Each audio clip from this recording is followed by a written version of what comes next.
السلام عليكم ورحمة الله. نهاركم مبروك كيف ما كان الصباح ولا عشية. مريم روديغير العجوز اللي دوخات أخطر عصابة في المكسيك. مريم روديغير واحد العجوز اللي رعبات أكبر عصابة في المكسيك، لوس زيتاس، هذا هو الاسم ديالها. هاد الفقيرة هادي ما كانش البوليس كيدوخوهم قدها. القصة ديالنا وقعت في سنة 2012 في المدينة ديال سان فرناندو اللي كانت وكر ديال العصابة، ولكن هاد المرة الرعب جاهم من امرأة فقيرة وكبيرة في العمر وما جاهمش من البوليس. ميريم ما كانت لا قاتلة مأجورة لا مجرمة، كانت غير أم بسيطة، حتى جا النهار اللي خطفوا فيه بنتها كارن، ومن تما قررت تبدل حياتها وتولي كابوس مرعب للعصابة.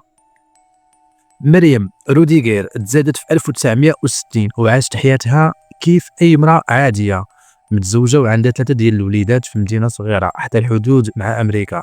ولكن هذه المنطقة كانت تحت رحمة عصابات لوس زيتاس اللي كانوا كيديروا اللي بغاو، وحتى البوليس كانوا كيخافوا منهم وخدامين معاهم. في 2012 كارن كانت راجعة من الخدمة حتى خرجوا ليها 2 مسلحين وهدوها وخطفوا ليها البنت ديالها قدام عينيها، وحتى شي واحد ديك الوقيته ما قدرش يهضر.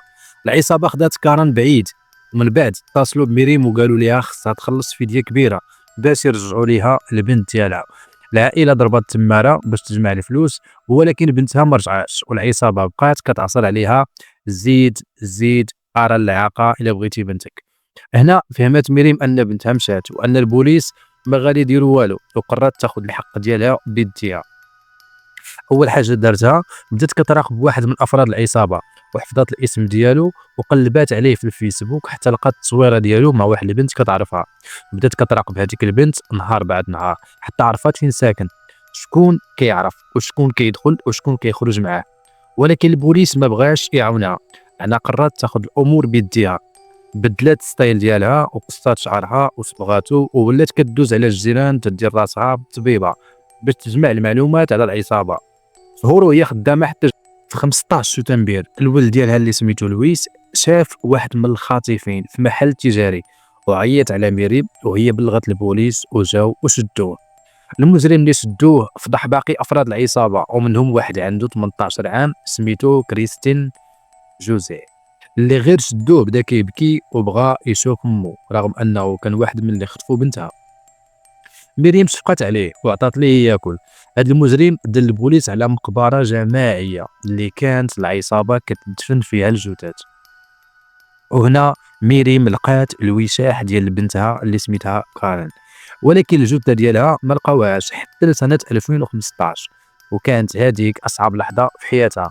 رغم هذا الشيء مريم ما وقفاتش، بقات كتعطي البوليس المعلومات على باقي افراد العصابه حتى ولات هي العدو رقم 1 ديال هذيك العصابه، وولات خطير على العصابه اكثر مما هما خاطرين عليهم البوليس.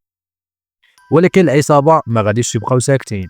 10 ماي 2017 نهار عيد الام بالضبط في المكسيك، ميريم كانت راجعه للدار ولكن العصابه كانت مرونه عليها. غير وصلات خرج واحد منهم وضربها بالقرطاس وقتلها في بلاصتها. الخبر ديال المقتل تنشر في المكسيك كلها، وحضر الجنازه ديالها الالاف حيت الناس شافوها بطله حقيقيه، مرا ما خافش وتحدات اخطر عصابه في المكسيك وبقات واقفه حتى لاخر لحظه. القصه هذه كتشبه لشي فيلم ولكن هي في الواقع قصه حقيقيه. نتمنى تعجبكم القصه وما تنساوش دير ابوني وتشترك معنا في القناه لمزيد من القصص. لاو